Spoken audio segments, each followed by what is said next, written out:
Waduh, terima kasih ya. Semangat sekali siang hari ini meskipun tidak banyak yang bisa hadir ya, tapi saya merasakan energi dari pujian, dari penyembahan yang luar biasa. Siang hari ini, Bapak Ibu yang dikasih Tuhan, ada satu tema yang akan saya bawakan. Ya mungkin agak unik ya Bapak Ibu Saudara ya. Apa sih yang mau dibicarakan tentang kunci? Tapi saya rasa kunci ini memang jadi penting ya dalam hidup kita Bapak Ibu Saudara. Saya akan bahas mengenai 3 hal, yaitu mengenai kunci Daud, Petrus, dan Philadelphia. Apa sih yang kita akan boleh belajar siang hari ini? Barangkali mungkin agak dalam secara teologis ya, tapi saya akan berusaha mengupas untuk sederhananya seperti apa. Karena firman ini menurut hemat saya penting untuk Bapak Ibu Saudaraku yang dikasih Tuhan. Tapi kalau kita bicara kunci Bapak Ibu ya, ada satu hal tentu yang menarik tentang kunci ya. Apa-apa yang terkait dengan kunci itu kayaknya begitu menyenangkan untuk kita. Saya masih ingat waktu dulu masih sekolah. Saudara-saudara masih ingat mungkin saat ini ya, kalau dulu waktu sekolah, kita ini kalau misalnya ujian, semuanya masih manual. Betul Mas Andrea? Jadi kita masih pakai seperti multiple choice. Kita masih pakai kertas, gitu ya. Dan satu hal yang jadi kasak kusuk kalau dulu saat masih SD, itu kalau misalnya ada teman yang ngomong, ketawa dulu Mas Andrea, berarti dia pernah melakukan. Apa? Ini aku ada temen loh. Oh ketawa dia, berarti pernah ya. Itu mengesankan sekali Mas ya. Apa Mas Andrea? Saya sudah tahu arahnya. Jadi kalau waktu masih kecil itu sudah otaknya Indonesia itu sudah luar biasa. Karena kalau ada kasak kusuk, besok itu mau ada kunci jawaban. Betul Mas ya? Itu anak-anak kecil itu urunan loh. Iya, tahu nggak urunan ketawa ya? Iya, jadi jauh-jauh hari sudah ada kabar burung. Itu anak-anak kecil itu sudah ada urunan. Ya, dulu saya dikasih uang itu 100 rupiah, coba ya. Itu kita sisihkan Mas ya, selawai rupiah itu kita bersama-sama hisking. Ya, kita kumpulin teman-teman siapa yang mau nih. Ada bocoran, ada kunci, katanya begitu. Ada kunci jawaban Mas ya. Oke, kita selawai, ada yang 10 rupiah. Akhirnya kita satu kelompok gitu terkumpul Mas ya. Akhirnya ternyata dulu sudah ada agen loh Bu. Meskipun kecil itu sudah mafia kecil-kecilan. Jadi dia itu sudah ada yang mengkoordinir. Jadi begitu kita sudah terkumpul, pada hari hanya kita serahin Mas ya. Terus Bapak Ibu tahu, sebenarnya apa yang menjadi usaha kita itu kadang-kadang kita ketawa ya waktu kita ya, karena kita hanya dikasih kayak lembaran sobekan kecil gitu Bu ya, sobekannya cuma kecil gitu. Nah di dalamnya tuh ada Mbak, jadi 1, 2 sampai 10 itu 3 kode gitu. Wah 1, 3, 2 maksudnya A, B, C, D, E, F, G itu wah, nanti seperti apa. Wah waktu dulu waktu kecil, wah menyenangkan sekali Mas ya. Tapi kalau kita bicara kunci itu tentu sesuatu yang indah gitu ya. Waktu kita kecil ketika masa lalu. Nah kalau kita sudah gede, sudah dewasa, tentu ada kunci yang menyenangkan hati kita. Betul bisa ya. Kuncinya apa? Saat kita mau cari rumah, nggak punya rumah. Jadi suatu saat Tuhan atau siapapun menjadi sumber berkat kita ngasih kunci Mas ya. Waduh, rasanya senang sekali. Bahkan kita nabung jauh-jauh hari. Pada suatu saat kita membutuhkan prasarana sepeda motor untuk kerja, Tuhan ngasih kunci sepeda motor. Waduh, kita mau tahu sebenarnya di sekitar kita apa sih sebenarnya dan bagaimana berbahagianya kita pada saat kita semuanya bicara tentang yang namanya kunci ya Bapak Ibu ya. Karena kunci itu sendiri adalah sesuatu yang dikatakan demikian di dalam halo Andreas. Kita mau lihat mengenai kunci. Apa itu definisi dari kunci? Kunci di dalam KBBI, Kamus Besar Bahasa Indonesia, mempunyai arti alat untuk mengancing, alat untuk memasang baut, alat untuk membuka pintu, nada di dalam gitar dan banyak lagi. Jadi kalau kuncinya nggak pas kan nggak enak juga kan Mbak ya. Betul ya. You raise me up. Kalau itu nggak pas sama itu juga nggak enak juga kan gitu. Harus matching. Betul Mbak ya. Jadi ini adalah sesuatu yang sangat berharga. Kunci pada intinya mengacu pada suatu benda untuk membuka atau menutup sesuatu. Dan kunci juga memiliki arti alat yang dipakai untuk mengaktifkan sesuatu. Kunci adalah barang yang sangat sering dijumpai dan sangat penting dalam kehidupan Bapak Ibu Saudara. Yuk kita sebelum masuk di dalam kupasan kita mengenai kunci, kita dulu lihat Satu hal kegembiraan karena Pak Joko tadi juga ilustrasikan tentang bagaimana kunci ini menjadi sesuatu sumber kebahagiaan. Mungkin ada satu video menarik Pak Andreas ya. Aduh.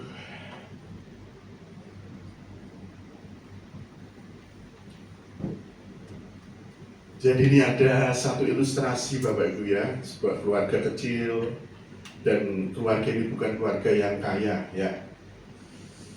Tapi kita mau lihat bagaimana seorang suami yang bekerja biasa saja dia ini ya.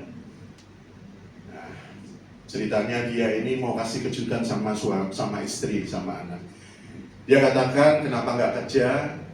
Dia katakan, yuk kita mau main ke rumah temanku, katanya gitu. Sehingga akhirnya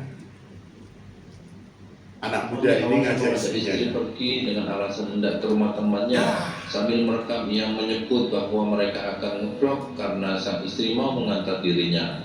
Dengan motor sederhana, keduanya berboncengan sambil bawa anak mereka yang masih kecil. Suasana tampak biasa saja, bahkan di luar rumah yang mereka datangi pun tidak terlihat ada sesuatu yang mencurigakan. Sesampai di lokasi, sang suami tiba-tiba menyerahkan sebuah kunci kepada istrinya. Tanpa memberi penjelasan apapun, sang istri pun terlihat bingung.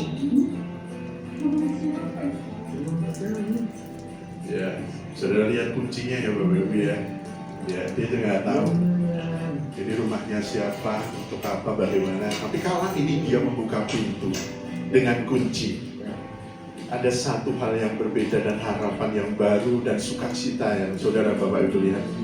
Ya, dia buka pintunya, dia seperti nggak percaya. Sang istri masih diliputi rasa penasaran saat memegang kunci di tangannya. Ya, Suaminya lalu menjelaskan sukacita makna yang sebenarnya luar dari biasa. kejutan itu. Rumah buat kamu, jelas sang suami. Saat pintu Luar dibuka, biasa. terlihat ruangan yang masih kosong tanpa satupun perabotan di dalamnya. Rumah itu tampak benar-benar baru dengan dinding masih bersih dan lantai masih mengkilat. Air matanya tak terbendung saat menyadari kejutan manis yang diberikan sang suami ini. Ia lalu mendekat mencium tangan suaminya dengan penuh rasa haru dan bersyukur. Makasih ya, akhirnya ucap sang istri. Momen tersebut terasa begitu tulus dan menyentuh, terlebih sang Senang istri sekali menyadari ya, bahwa Bapak kejutan Ibu ya. ini adalah hasil dari perjuangan panjang suami. Kejutan rumah baru itu bukan sekedar bangunan, tapi simbol cinta dan komitmen yang tidak main-main.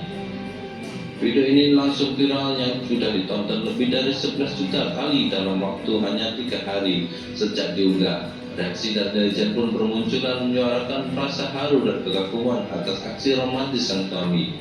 Istri bahagia, semua perempuan menangis bahagia, tulis akun @adanianana.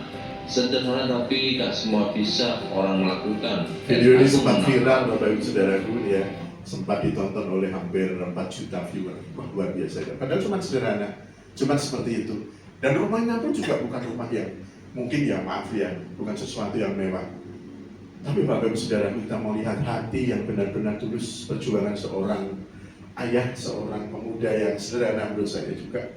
Dan bagaimana dia punya keinginan untuk memberikan satu benda yang kita mau bahas yang hari ini, yaitu tentang kunci.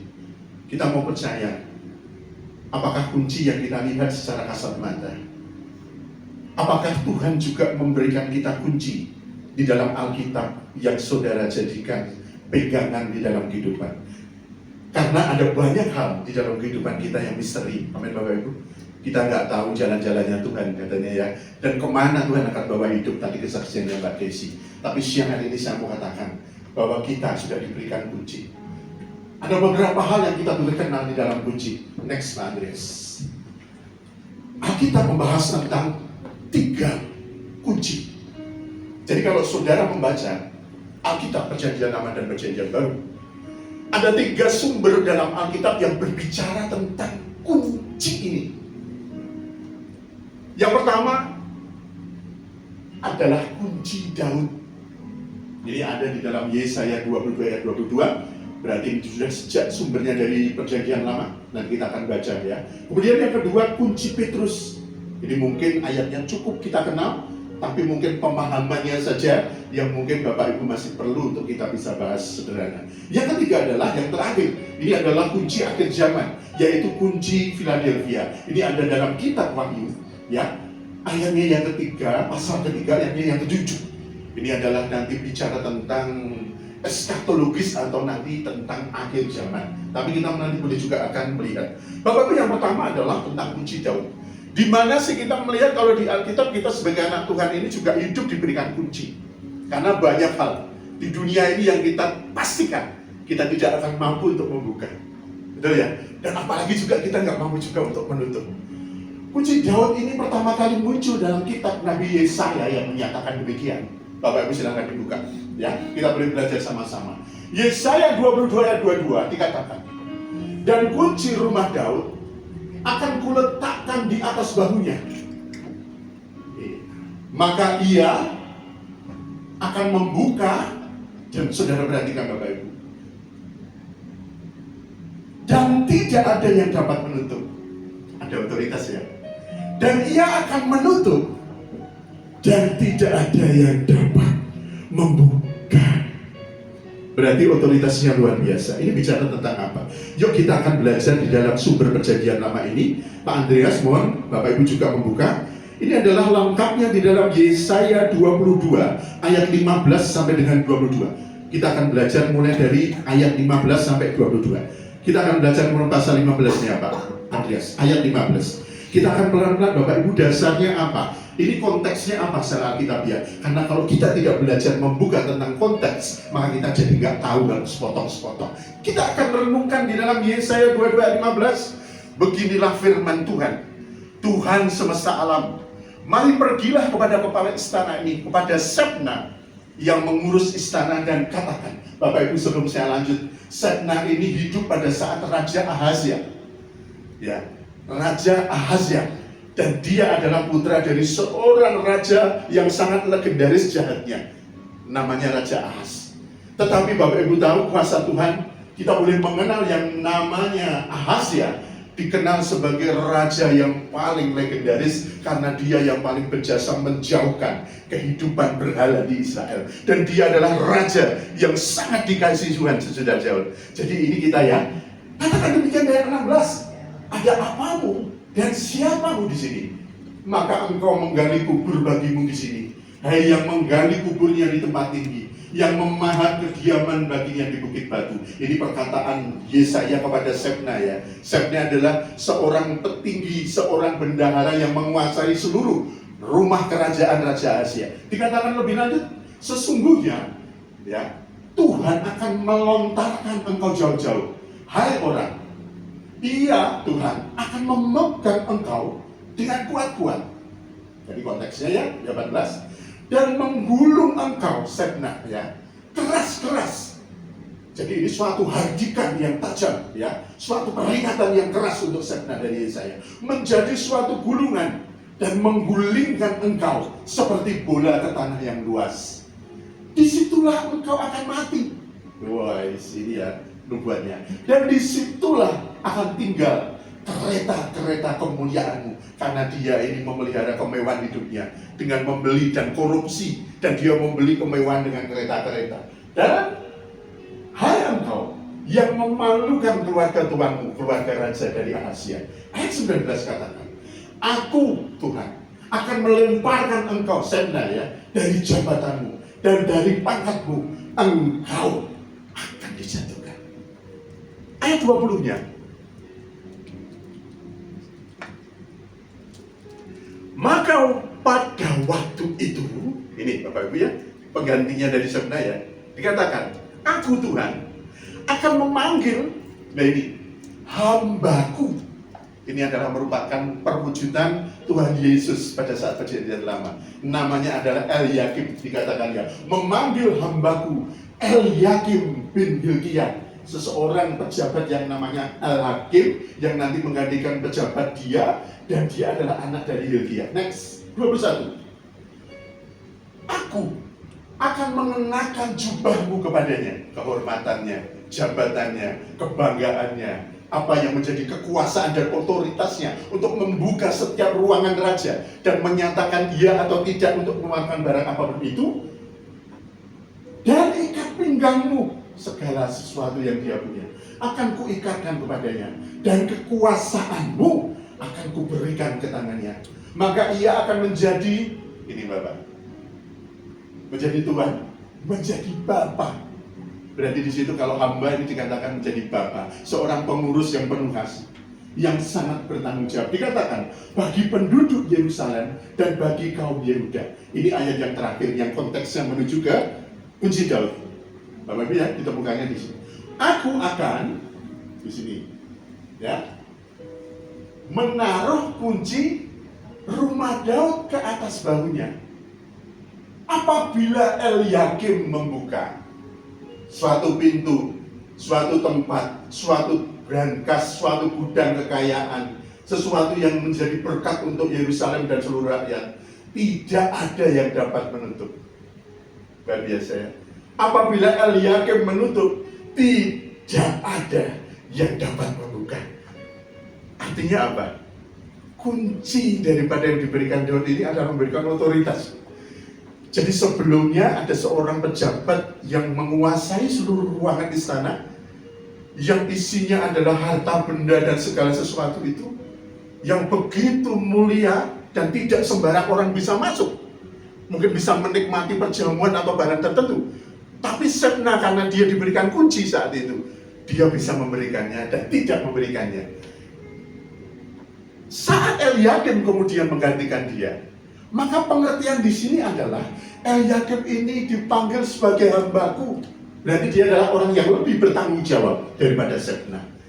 Dan Eliakim ini adalah manifestasi atau metafora ataupun gambaran daripada Mesias, gambaran dari Yesus pada saat perjanjian lama. Pada saat nanti kita akan sampai pada kitab Wahyu atau kitab yang eskatologis yang ketiga. Jadi Bapak Ibu Saudaraku, ini adalah merupakan hal yang pertama. Di mana sih ditemukan kunci Daud? Dan kunci Daud itu apa? Kunci Daud adalah sesuatu yang mempunyai otoritas untuk apa? Untuk membuka dan menutup, untuk menutup dan membuka, untuk memberikan dan tidak, dan untuk menolak dan menerima. Jadi ini adalah otoritas ilahi. Nanti kita akan hubungkan dengan ayat yang kedua. Pertanyaannya adalah, kalau itu adalah kunci berkat, katakanlah demikian ya, adalah kunci supaya kita ini mendapatkan kehidupan yang selalu senantiasa diberikan pertolongan daripada Tuhan dalam setiap dan tuntunan dalam kehidupan, dalam setiap kehidupan kita. Bagaimana kita dapat mendapatkan kunci Daud ini? Dikatakan kita masuk kepada pribadi yang namanya Daud. Kunci Daud adalah hati Daud, hati yang berkenan kepada Tuhan. Bapak Ibu tahu, Daud sebenarnya juga seorang manusia biasa saja. Pada saat pemerintahan Saul, dia ada dalam situasi yang sangat berat. Dan pada saat dia menjadi raja, juga bukan manusia yang sempurna. Dan sesungguhnya kalau ditimbang, apa yang menjadi kejahatan Daud itu sungguh sesuatu yang memalukan. Sesuatu yang menurut saya lebih-lebih lagi daripada Saul ya. Lebih-lebih daripada kejahatan yang sudah dilakukan oleh Saul. Terutama tentang bagaimana Daud ini merebut Batsheba dari Uria. Bapak Ibu, ini adalah sebuah konspirasi yang jelas ini pembunuhan yang direncanakan. Yang kalau sekarang Bapak ingat dengan Freddy Sambo ya. Ini adalah pasalnya pasal 338 KUHP. Apa itu? Pembunuhan berencana. Pembunuhan berencana ini Bu, ancaman hukumannya 20 tahun Bu ya nih. Dan maksimalnya hukuman mati. Jadi ini yang terjadi. Jadi memang benar, kalau itu di pasalnya kena 338 seperti Daud saat itu, dia membuat satu konspirasi untuk dapat mendapatkan Batsheba dengan membunuh Uria. Sebenarnya hukuman Tuhan untuk Daud adalah tidak lagi ada kompromi, karena hukuman mati layak untuk diberikan kepada Daud. Bapak Ibu, kita mau cari untuk menunjukkan bahwa saya dan Bapak Ibu itu sebenarnya nggak bisa untuk bisa sempurna dalam hidup. Ada kesalahan yang fatal, mungkin itu hukumannya mati. Tetapi Tuhan di sini memberikan satu janji untuk Bapak Ibu. Bagaimana kita seharusnya mempunyai sikap hati pada saat Tuhan menegur engkau di dalam kehidupan, pada saat engkau melakukan kesalahan yang fatal dalam hidupmu. Kita mau tahu bagaimana saat Nathan dia datang kepada Daud dan dia menyampaikan tentang Tuhan, tentang segala teguran. Dikatakan bahwa begitu banyak, aku ingin tahu kamu akan seperti apa untuk memberikan komentar. Dikatakan ada seseorang yang mempunyai banyak kambing domba dan dia begitu kaya raya. Tetapi kemudian ada seseorang yang akhirnya, kemudian raja yang sudah punya banyak itu, sudah punya berlimpah-limpah kambing domba itu, tiba-tiba mengingini satu ekor domba daripada pegawai atau pelayannya. dan sehingga bahkan membunuh daripada orang yang punya domba yang kecil itu. Daud katakan saat itu, seperti apa sih kamu? Dia katakan, orang seperti itu layak untuk dihukum mati. Nathan bilang, kalau engkau ingin tahu siapa orang itu, engkaulah yang kumaksud. Apa reaksinya Bapak? Daud menangis. Daud tersungkur. Dan dia katakan, Tuhan, aku salah. Aku berdosa kepada Tuhan. Aku bertobat. Dan Daud percaya bahwa kesalahannya bukan tidak berakibat. Karena pada saat dia melakukan puasa dan dia menangis malam-malaman, dia tahu bahwa kemudian apa? Hukuman itu tidak pernah lepas daripada Tuhan. Karena saya katakan kepada Anda, takut dan Tuhan. Karena apa? Kemudian bayi yang lahir dari Batsheba, kemudian dia lahir dan dia lahir dan mati, Bapak Ibu ya. Dan dia tahu itu. Ini adalah sikap hati Daud. Dan kemudian apa yang terjadi Bapak Ibu, kita melihat Daud. Pada saat kemudian kita mengenal Daud ini sebagai seorang penyembah ya. Seorang pemuji, orang yang begitu cinta akan Tuhan, meskipun apa, hidupnya sangat tidak sempurna, hidupnya juga dipenuhi oleh kesalahan yang fatal dalam hidupnya. Tapi Bapak Ibu, saya mau bagikan untuk saudara-saudara sekalian, milikilah hati yang berkenan kepada Tuhan. Apa yang sudah Daud lakukan, tidak ada kata terlambat dalam kehidupan Bapak Ibu saudaraku. Saat engkau boleh saat ini menerima untuk mendapatkan kunci Daud, milikilah hati yang berkenan kepada Tuhan. Miliki hati seperti hati yang Daud. Saudara harus mempunyai gaya hidup untuk bersyukur, memuji Tuhan, dekat dengan Tuhan, intim dengan Tuhan. Kemuliaan untuk Tuhan kita, Yesus Kristus yang luar biasa. Bapak Ibu saudaraku, ini adalah merupakan satu hal, satu contoh yang Pak Joko katakan di dalam hal yang pertama. Terkait dengan apa? Terkait dengan kunci yang pertama. Konteksnya ada di dalam Yesaya 22 ayatnya yang ke-22. Tadi saya katakan bagaimana supaya kita bisa mendapatkan kunci Daud. Saudara dan Bapak Ibu saudara harus mempunyai hati seperti Daud. Dikatakan bahwa sesungguhnya Bapak Ibu saudara, otoritas rohani yang sejati itu tidak datang dari sebuah posisi, tapi dari sebuah hubungan keintiman dengan Tuhan dan hati yang hancur akan Tuhan. Saudara bisa terima mujizat bukan karena saudara pendeta. Saudara bisa terima mujizat bukan karena saudara panatua. Saudara bisa terima mujizat bukan karena saudara dosen teologi ya. Saudara bisa terima mujizat, Tuhan hanya ingin engkau punya hati dan gaya hidup dan sikap hati seperti Daud. Amin. Jadi gak muluk-muluk. Untuk saudara bisa masuk ke dalam ketidakmungkinan. Mungkin saudara tahu saat ini, aku ada dalam pergumulan pribadi. No, everybody have, semuanya punya masalah. Ada sesuatu yang menurut saudara, apakah mungkin ya Tuhan? Saudara katakan dalam pikiran saudara tentang mujizat kesembuhan, tentang pemulihan daripada keluarga, tentang bagaimana kita bisa memulihkan pekerjaan, tentang bagaimana kita tetap supaya survive dalam pelayanan. Kayaknya semuanya pintunya kayak tertutup. Halo, sering tidak kita seperti itu? Dicandai sama pikiran kita sendiri, diukur dengan kemampuan pikiranmu. Ini yang Pak Joko maksud. Kunci Daud inilah yang nanti kita akan menembus tentang batas yang tertutup ini. Kalau yang punya otoritas bisa dan engkau frekuensi dan membuka ketidakmungkinan itu, maka yang tidak mungkin bagi engkau itu akan terjadi. Amin. Maka yang tidak mungkin dan tertutup bagi engkau itu juga akan dibukakan. Ini yang dimaksud. Jadi kunci Daud itu bukan hal yang aneh-aneh mudahnya. Untuk mendapatnya adalah sebenarnya bagaimana kita melatih diri kita, merendahkan diri, meremukkan hati kita, untuk kita ada kembali kepada apa yang Daud lakukan untuk hidup dengan Tuhan. Amin. Gampang apa angel? Angel? Angel ya? Setiap hari baca Alkitab? Coba. Enggak ya? Mas Andri? Kadang iya, kadang enggak Pak ya.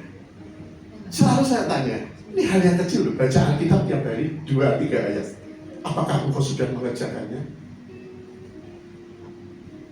Banyak kesibukanmu. Amin Bu ya. Ada yang mau diurus malamnya banyak klien Mbak ya. Lupa 3 ayat sehari. Bener loh Mbak ya. Mbak Iis banyak pesenan. Biarlah 3 ayat sehari lupa. Hani begitu dia mau loading kemana, lupa dia juga. Ya, mau loading mau kemana tak lihat loading, udah kalau loading pasti dia lupa. Ya, ada kita mungkin ada dalam situasi kita punya keluarga sakit Bu. Dulu pada saat saya merawat orang tua saya sakit Bu, ibu dan saya cuma baca Alkitab tiap hari Bu. Ya, dan luar biasa. Jangan ada kesulitan apapun dan kesibukan apapun dalam hidup saya dan saudara membuat engkau menjadi tidak intim dengan Tuhan hanya untuk baca sehari 3 saja. Mempunyai hati seperti Daud, mau dapat kunci katanya. Siapa yang mau dapat kunci di sini? Kunci Daud. Semuanya dapat ya? Semuanya dapat ya? Nah, kalau misalnya hadiahnya itu mesti mau, ya kan? Kuncinya mesti mau, betul ya? Usahanya bagaimana? Nah, lo tidak mau katanya sia-sia. Nah, usahanya pengen yang ringan aja Pak Joko. Mungkin itu ditanggung sama Pak Joko saja. Ya benar dikatakan ya Om katanya. Ya, itu loh Pak Bia. Ini yang pertama. Ya, tentang kunci Daud. Kemudian next Pak Andreas, kita masuk pada konteks yang kedua. Ini adalah kunci Petrus. Tadi ada kunci Daud. Alkitab ini kalau saudara baca dari awal sampai akhir ada yang kedua konteks tentang kunci. Ini populer untuk Anda. Matius 16 ayat 18 sampai dengan 19. Saudara buka dulu. Ya, saudara sering baca, sering dengar, ya. Tapi mungkin kita mau sedikit aja juga nggak terlalu dalam kita membahas. Kunci Petrus. Sudah ketemu, Bapak Ibu Saudaraku? Matius 16 ayat 18 sampai dengan 19. Saya akan bacakan untuk Bapak Ibu Saudara yang dikasih Tuhan Yesus. Dan aku berkata kepadamu, engkau adalah Petrus. Dan di atas batu karang ini aku akan mendirikan jemaatku, dan alam maut tidak akan menguasainya. Dan kepadamu akan diberikan apa? Kunci lagi enggak Bapak Ibu? Kita temukan kunci yang kedua ya. Tuh, kuberikan kunci kerajaan surga. Terus ada satu frase di sini yang begitu populer. Apa yang 321 kau ikat di dunia ini akan terikat di surga. Dan 321 apa yang kau lepaskan di dunia ini. Saudara itu sekarang hidup sebagai kekasih Tuhan, sudah dimeteraikan Tuhan. Roh Kudus sudah ada padamu saat engkau percaya dan dibaptis. Engkau diberikan kuasa sama seperti Daud lakukan. Engkau diberikan kuasa sama untuk yang dilakukan oleh setiap pahlawan-pahlawan Alkitab manapun. Saudara hidup di dunia ini terhubung dengan yang di surga. Jadi kita ini manusia rohani. Kita ini begitu dibaptis warga negara surga, Mas. Jadi kita ini punya otoritas untuk apa yang kita ucapkan di dunia ini terlepas dan juga terucap di surga. Dan apa yang kita tolak di dunia juga akan ditolak di surga. Jadi hidup kita ini terhubung. Makanya Pak Joko selalu membuat Anda ini selalu supaya punya gaya hidup di dalam roh. Baca Alkitab, berdoa, punya style hidupnya seperti Daud yang senantiasa bersyukur, intim dengan Tuhan meskipun kita juga sebagai tidak lepas dari dosa. Ini loh kehidupan kita yang diinginkan oleh Tuhan. Supaya apa? Frekuensi Anda ini hidup di dunia, meskipun kesulitannya begitu banyak yang saudara katakan tidak mungkin bisa diselesaikan, saudara bisa dengan kuasa yang saat engkau menaruhnya dalam doamu di surga. Dan kalau Tuhan boleh berkenan, semuanya akan terjadi dalam kehidupan Bapak Ibu Saudaraku yang dikasih Tuhan. Apa buktinya? Apa buktinya? Bapak Ibu Saudaraku, kalau kita ini dalam kehidupan nyata kita ini terhubung di dalam doa. Saudara pernah dan saat ini masih hafal doa Bapa kami? Bu Joko dulu harus setiap akhir ibadah minta doa Bapa kami ya. Itu luar biasa. Sebenarnya doa ini adalah doa yang diajarkan oleh Yesus. Tidak ada doa lain yang diajarkan oleh Tuhan. Tapi saudara, ada satu kunci yang di sana Bapak Ibu Saudaraku akan ada supaya kita mengerti. Saya akan bacakan saja untuk saya kembali mengingatkan tentang doa kami. Matius 6 ayat 9 sampai 15. Saya percaya Bapak Ibu di sini ada yang enggak hafal doa Bapa kami pasti ya. Ya kan? Ada yang berani untuk doa Bapa kami? Ada? Ada yang masih hafal doa Bapa kami? Bapak Ibu di situ saja. Mau nih hafal? Tidak hafal, Pak. Mbak Iis hafal doa Bapa kami? Ya, ada yang doa Bapa kami, silakan. Bu Joko hafal, aku yakin malah Bu Joko itu hafal. Ya, dia hafal. Nah, loh, ini mulai dari awal loh. Ya kan, ini hal yang kecil. Apa? Bapa kami? Kami yang ada di surga, dikuduskanlah namamu, datanglah kerajaanmu, jadilah kehendakmu di bumi seperti dalam surga. Berikanlah pada hari ini makanan kami yang secukupnya, dan ampunilah kami akan kesalahan kami, tapi lepaskanlah kami dari seperti kami mengampuni orang yang bersalah kepada kami, tetapi lepaskanlah kami daripada yang jahat, karena Engkaulah yang punya kerajaan dan kuasa dan Kemuliaan untuk Tuhan kita Yesus Kristus yang berarti berikut dengan demikian berjelas ya, kunci Petrus ada pada dia. Tenang, ya kan? Berjelas. Meskipun loading kemana-mana, tapi Tuhan berkati, amin. Ya tahu? Apa anda Mas Andri? Hah? Apa anda? Apa? Coba Mas Andri. Bapa kami yang ada di surga, dimuliakan namamu, datanglah kerajaanmu, jadilah kehendakmu di atas bumi seperti di dalam surga. Berilah kami Berilah kami rezeki pada hari ini yang secukupnya. Berhenti sampai di sini, Pak. Terhenti sampai di situ. Iya kan benar Bapak Ibu ya. Oke, terlepas nanti dibaca lagi ya Mas Andre ya. Tapi Bapak Ibu coba saya mau tegaskan lagi. Bapa kami yang ada di surga. Dikatakan demikian. Akrab sekali karena dikatakan kita ini orang yang paling akrab katanya. Orang Kristen itu orang yang menurut Gus Dur adalah yang paling dekat sama Tuhan. Betul ya? Kok bisa? Lah kalau orang Hindu aja manggilnya masih Om. Ya kan? Om, Santi, kan Om. Masih Om, ya kan? Benar ya? Ya kan? Ya kan? Apalagi saudara sepupu kita. Ya kan? Dia mau manggil aja masih pakai toa, masih teriak-teriak gitu. Ya kan? Masih teriak-teriak loh. Bener gak? Ya kan? Tapi kita orang Kristen menurut Gus Dur katakan yang paling dekat sama Tuhan katanya apa? Manggilnya Bapak. Bener ya? Tante ya? Bapak.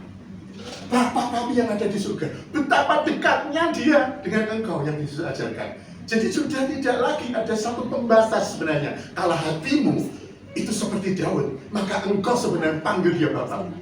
Benar-benar engkau itu spesial. Bahwa hidupmu itu benar-benar terhubung dengan surga. Dikatakanlah, dikuduskanlah namamu. Datanglah kerajaanmu, karena kerajaan Allah sesungguhnya sekarang sudah hadir melalui Yesus. Amin. Kalau saudara dibaptis, saudara sudah menjadi warga kerajaan Allah. Amin. Nah, sehingga dikatakan dikuduskanlah namamu, datanglah kerajaanmu, jadilah kehendakmu di mana? Di bumi seperti di surga. Terhubung dan amin.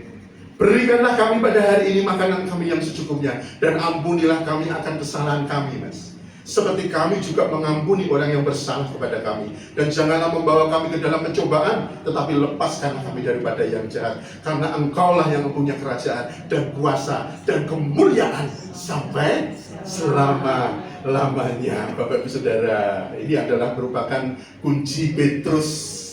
Nah, kalau kita sudah tahu kunci Petrus, next Pak Andreas ya. Kunci Petrus, pertanyaannya juga sama. Bagaimana supaya kita bisa mendapatkan atau diberikan kunci Petrus supaya kehidupanmu di dunia ini terhubung dengan kerajaan surga, supaya doamu saat engkau rajin berdoa di surga, maka semuanya menjadi nyata dalam kehidupanmu. Dikatakan orang yang punya dasar iman yang benar di dalam Yesus. Yuk kita lihat dalam Matius 16 ayat 13 dari 20. Ini yang saudara menjadi dasar. Bagaimana saudara bisa mempunyai rahasia adalah Matius 16 ayat 13 sampai 20. Ini adalah mengenai pengakuan Petrus. Dikatakan demikian di dalam pasal 13-nya. Setelah Yesus tiba di daerah Kaisarea Filipi, ia bertanya kepada murid-muridnya. Dan ini yang paling penting ya. Kata orang, siapakah anak manusia itu?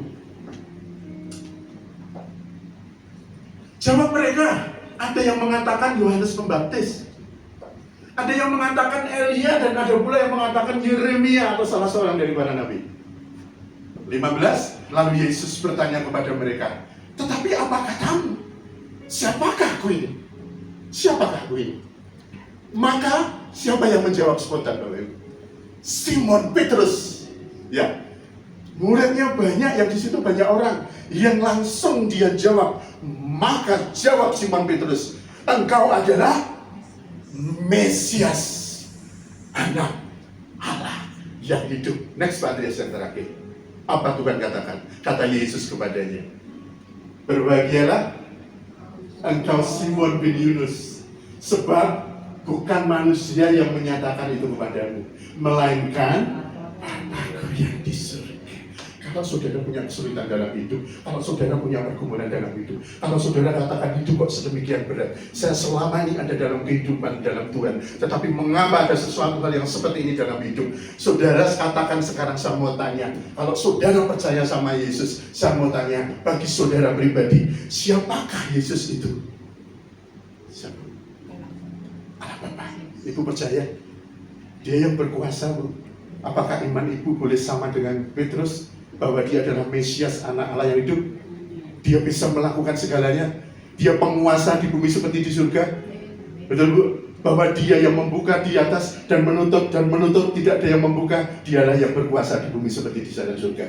Khawatir enggak Bu hidup kalau Anda punya panggil dia, Yesus itu siapa? Mesias, anak Allah yang hidup. Ayam enggak hidupnya? Ayam. Tapi masih tetap khawatir ya Bu. Bocah kok rewel terus. Ya, ya. Iki kemarin susternya loh Pak Joko tidak datang gitu. Ya. Waduh, bocah kok rewel terus, saya tak tinggal. Aku aja diganggu tuh nek dino Selasa kalau Minggu, katanya begitu ya. Tapi luar biasa. Bu Yeni punya hati yang rindu seperti hati Daud. Amin Bapak Ibu. Dan saya percaya inilah yang dimaksud dengan bagaimana engkau mengkoneksikan kehidupanmu sekarang dengan kehidupan surga. Amin. Jadi kuncinya terletak pada siapa? Saudara ini sudah jadi murid Yesus lama, dibaptis lama. Tapi kalau ditanya, coba kalau saudara perlukan ditanya, Yesus itu siapa loh untuk Anda? Ya hanya sekedar untuk KTP aja lah Pak Joko. Ya supaya kita dikira orang Kristen gitu aja kalau tertulis ya. Kalau misalnya kita, ikut siapa? Ikut Yesus gitu aja. Ya kan? Kalau besok misalnya mau nikah dibawa ke mertua ya ditanya agamanya apa Mbak? Gitu. Dek, ya toh, agamanya Kristen. Waduh ikut Yesus ya. Amin Mbak. Padahal apa? Belas sama sekali loh ya. Suruh buka ayat satu pun tidak pernah belas. Ini yang saya katakan. Bagaimana engkau sebagai orang yang milik Tuhan sudah diberikan kunci Petrus dulu, sudah diberikan kunci Daud dulu. Karena saudara tidak paham, karena tidak mempunyai dasar iman yang saya katakan. Amin. Beri kemuliaan untuk Tuhan yang luar biasa di dalam Yesus Kristus. Bapak Ibu, kunci yang terakhir yang Pak Joko berikan untuk Bapak Ibu adalah kunci Philadelphia. Kunci Philadelphia ini saya bacakan saja. Ini adalah gereja-gereja dan umat-umat Tuhan di zaman akhir ini sampai nanti ya kita akan bertemu dengan Tuhan Yesus. Dikatakan dalam kitab Wahyu 3 ayat 7 sampai 8 dikatakan demikian. Dan tuliskanlah kepada malaikat jemaat di Philadelphia. Philadelphia itu satu gereja ya di Asia Kecil, kan ada 7 gereja Bu ya. Inilah firman yang kudus, yang benar. 321 apa? Yang lagi ada kunci lagi nih, yang memegang kunci Daud. Apabila ia sama tidak dengan Yesaya membuka, tidak ada yang dapat menutup segala pekerjaanmu. Lihatlah, aku telah membuka pintu bagimu yang tidak dapat ditutup oleh seorang pun. Aku tahu bahwa kekuatanmu tidak seberapa, namun engkau menuruti firmanku dan engkau tidak menyangkal aku. Apa latar belakangnya? Kok Tuhan memuji Philadelphia? Bapak Ibu, di dalam kitab Wahyu nanti mungkin Pak Joko akan bahas sedikit mengenai gereja-gereja dari gereja mula-mula sampai akhir zaman ya. Tapi mungkin sebagai satu review saja. Saudara mungkin mengenal gereja Efesus yang pertama ya, itu gereja awal mula-mula. Dikatakan di dalam secara teologis dikatakan dia adalah the loveless church. Ini adalah gereja yang kehilangan kasih. Gereja yang kehilangan kasih mula-mula. Ya ini Tuhan sudah katakan demikian. Yang kedua ada gereja di Smyrna. Ini adalah pertumbuhan mengenai gereja Tuhan yang teraniaya. Sehingga dikatakan gereja Smyrna itu adalah the persecuted church. Gereja yang teraniaya. Kemudian ada gereja Pergamus. Ini adalah gereja yang berkompromi dengan dosa. Sehingga dikatakan Pergamus ini the compromising church. Ya. Kemudian yang keempat adalah gereja Tiatira. Gereja yang hidup dalam kesesatan dan kemewahan dan kebobrokan moral, sehingga dikatakan the corrupt church. Ini paling parah, Bapak Ibu ya. Kemudian yang kelima ada gereja di Sardis. Ini adalah gereja yang parah lagi, mati rohani, sehingga dikatakan the dead church. Kemudian yang keenam adalah gereja Philadelphia, the faithful church, gereja yang setia. Yang ketujuh, gereja akhir zaman, gereja saat saya dan Bapak Ibu ada sekarang adalah gereja Laodikia. Nah, saudara nanti juga ada dinamakan the lukewarm church, atau gereja yang suam kuku. Inilah yang ada dalam era Bapak Ibu yang sekarang ini ada. Jadi waspadalah, sampai akhir zaman nanti Tuhan menjemput kita. Kita ada dalam era gereja Laodikia, gereja suam kuku, Mas, ya kan? Panas yora, kadang-kadang panas tergantung suasana dan situasi, Mbak, ya kan? Tapi kita sehari ini, Philadelphia ini adalah kota kecil, Bu, dengan kehidupan yang minus.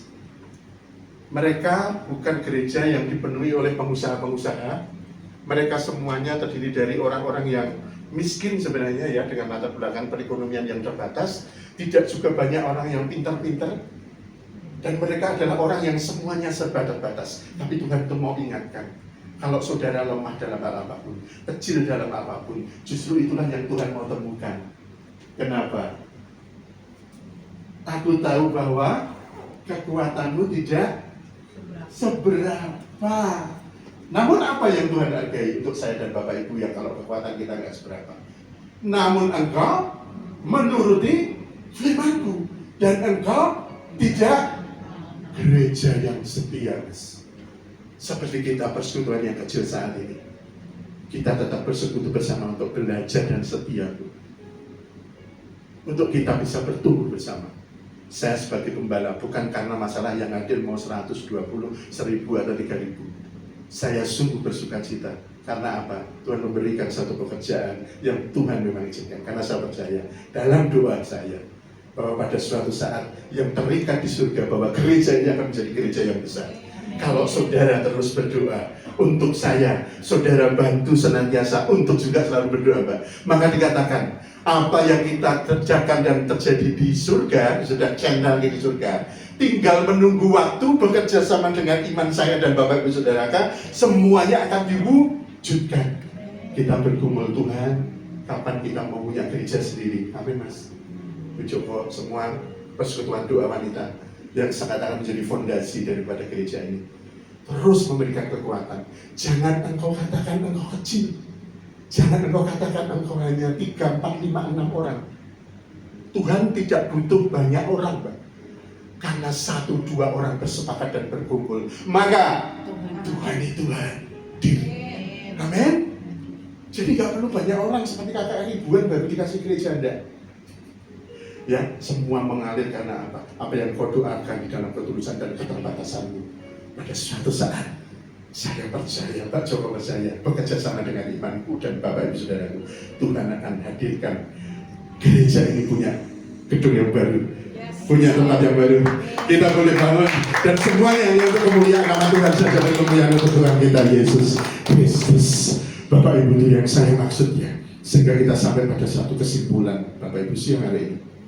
Ini adalah gambaran yang sekarang kalau saudara suatu saat bersama-sama bisa datang dan diberkati ke daerah Asia Kecil, maka reruntuhan gereja Philadelphia itu seperti ini, Bapak Ibu. Gereja ini kecil dan lemah, tetapi taat dan tidak menyangkal nama Tuhan. Ini satu-satunya gereja yang tidak bercacat celah di hadapan Tuhan, terpelihara dalam kesucian dengan baik. Pak Joko mau ungkapkan, dalam kecilmu, keterbatasanmu, ketidakmampuanmu, Tuhan itu selalu mencari hal-hal yang seperti itu. Amin. Tinggal saudara hidup dengan Tuhan untuk mendapatkan hati seperti Daud. Amin. Supaya imanmu dan perkataanmu saat engkau berbicara, Tuhan sembuhkanlah, oh Tuhan pulihkanlah, oh Tuhan berikanlah. Bagimu mungkin sesuatu itu tertutup, tapi saat yang punya otoritas itu membukakan pintu, maka engkau akan melihat mujizat itu terjadi di dalam hidupmu dengan cara yang engkau tidak mampu untuk memikirkannya itu terjadi. Kesimpulannya apa, Bapak Ibu ya? Kita sampai pada kesimpulan. Yang pertama, Bapak Ibu ya, Kalau kita tadi sudah paham tentang rahasia 3 kunci, kunci Daud, kunci Petrus, dan kunci Philadelphia. Yang pertama, miliki hati yang menyembah dan hidup dengan Tuhan. Amin. Ini hati Daud ya. Miliki hati yang mempunyai sikap iman yang benar terhadap kehadiran Yesus dalam hidupmu seperti Petrus. Maka engkau akan dapat kunci daripada Petrus. Yang terakhir, kita semuanya berjuang untuk menjadi yang kudus. Kita ini kecil dalam hal apapun, tapi Tuhan katakan, aku mencari yang kecil. Tetapi saat engkau taat dan engkau senantiasa tulus hati, engkau senantiasa tidak pernahkah menyangkal namamu, maka suatu saat engkau akan bertemu dengan aku. Engkau akan ada di dalam perdamaian abadi, dan engkau akan ada di alam yang maut tidak akan mampu untuk bisa meraihmu kembali. Ini janji Tuhan. Amin. Jadi janjinya itu semuanya. Ya dulu saat Anda dibaptis, sekarang hidup sama Tuhan, besok janjinya di kunci Philadelphia, saat besok kita mau ketemu di Yerusalem yang baru. Kalau saudara mau tahu, saudaranya ya, pengajaran siang hari ini, supaya saudara sebenarnya, kuncinya tidak ada pada Pak Pendeta. Kuncinya tidak ada yang mempunyai karunia rohani supranatural. Tidak ada. Karunianya tidak ada pada pendeta yang bisa melakukan mujizat yang luar biasa. Karena kunci Daud itu ada pada setiap hati dan Bapak Saudara. Amin. Ada dalam Bapak Saudara. Dan yang ketiga, maju terus dan bertumbuh di dalam iman yang benar, seperti yang Petrus sudah kerjakan. Bapak Ibu Saudaraku, jangan khawatir mengenai hal-hal jasmani. Ya, kerja baik-baik saja sesuai dengan firman Tuhan. Tuhan pasti pelihara. Sekalipun keadaanmu masih sulit, ya. Kalau kita mau hidup seperti Daud dan seperti Petrus yang dipimpin roh dan iman yang benar dalam Yesus, dan Philadelphia yang semuanya meskipun kecil tapi dia tetap setia. Ingat, kita punya kunci dari Tuhan. Kita akan menang pakai iman. Tidak ada yang mustahil, dan raih kunci Daud itu. Ya, dipimpin roh itu indah sekali, Bapak Ibu ya. Tidak akan lelah. Betul. Tawar atau lemah, tetapi kuat dan penuh gairah. Sekalipun dalam pencobaan dan kesukaran, hadapi semua. Dan mana-mana yang perlu, lepaskan dan ikatkan sesuai firman dalam nama Tuhan Yesus. Maka Tuhan akan bekerja dan kita akan tumbuh terus sesuai dengan rencana Allah yang mulia. Hidupku tadi menggenapi firman-Mu, tanda mujizat sertai tiap langkahku, ya, Kau bersamaku di dalamku, jadi bukti kebesaranmu. Lah kalau frekuensinya tidak sama gimana Bu mau buka pintu? Bingung, kuncinya aja hilang mungkin ya Bapak Ibu. Siang hari ini saya mau tutup dengan 1 Yohanes 5 ayat 4. Taruh ditampilkan Pak Andreas. 1 Yohanes 5 ayat 4. Kita akan baca bersama-sama. Bapak Ibu sebagai penutup daripada pesan daripada firman yang saya sampaikan untuk menguatkan Bapak Ibu saudaraku siang hari ini. Kita akan baca bersama 1 Yohanes 5 ayat yang keempat. Ayat ini mungkin tidak begitu populer ya, tapi ini adalah satu janji yang dikatakan bahwa iman itu adalah segalanya untuk saya dan Bapak Ibu. Inilah 1 Yohanes 4 ayat 5. Sudah ketemu?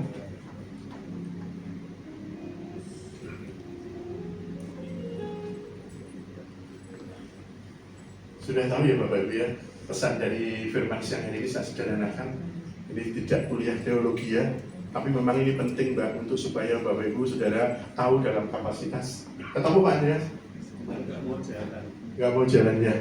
Bapak Ibu, 1 Yohanes 5 ayat 4. Saudara sudah ketemu ya? Saya akan bacakan dan kita aminkan. Sebab semua yang lahir dari Allah mengalahkan dunia. Ya. Dan inilah kemenangan yang mengalahkan dunia. 3, 2, 1. Apa? Sekali lagi.